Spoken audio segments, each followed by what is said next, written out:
Welcome to another edition of the most consistent, prolific, and dedicated uploads in YouTube history. This is Sean's View Entertainment right here on YouTube.com. Make sure to like this video and subscribe.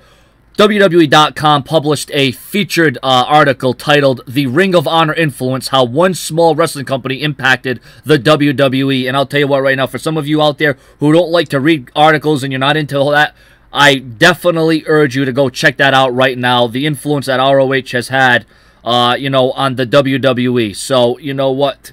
It goes hand in hand, really, because, that was a great breathing ground for some of the top-tier athletes that came from ROH to the WWE. Daniel Bryan, CM Punk, that's just a couple of the guys. But I'm going to give you some highlights of what this article was talking about. Talks about how Ring of Honor was formed, if ROH was trying to recreate ECW, how each man ended up in ROH, describing the ROH style and who best represents it, how ROH influenced the WWE. Well, I'm sure the WWE is happy that they can go over there and look at those talents, because we all know the WWE is big on the muscular big guys.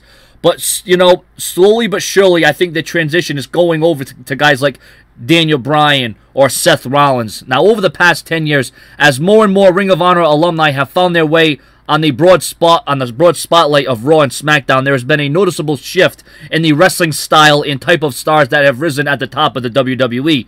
But how did one company that never aired on basic cable change sports entertainment?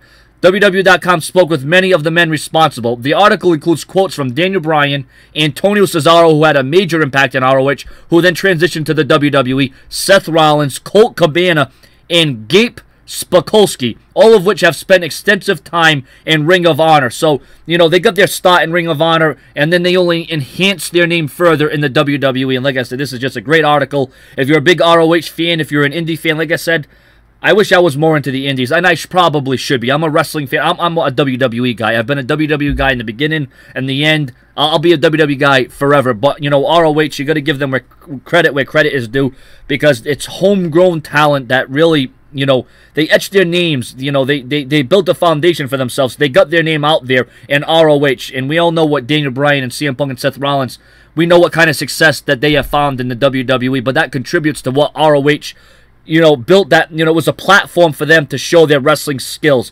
And some will say that, Daniel Bryan and CM Punk and Seth Rollins and Antonio Cesaro, their wrestling skills have been held back to a degree because the WWE waters them down. But you got to understand that when Daniel Bryan and Seth Rollins and CM Punk and all those Antonio Cesaro was in ROH, you're talking about a whole different wrestling company that's built on the fundamentals of wrestling. When you come to the WWE, it's not just all about wrestling. There's scripts, there's storylines, there's plots. You got to stick to a different agenda, a different way of doing things. But I would say that, these guys that, started in ROH definitely, had a great hand in making their careers as successful as could be. And I'm very proud of Antonio Cesaro and Daniel Bryan and Seth Rollins. Like I said, I may not be the biggest fan of these guys, but I recognize their contributions to the sport of professional wrestling. Subscribe.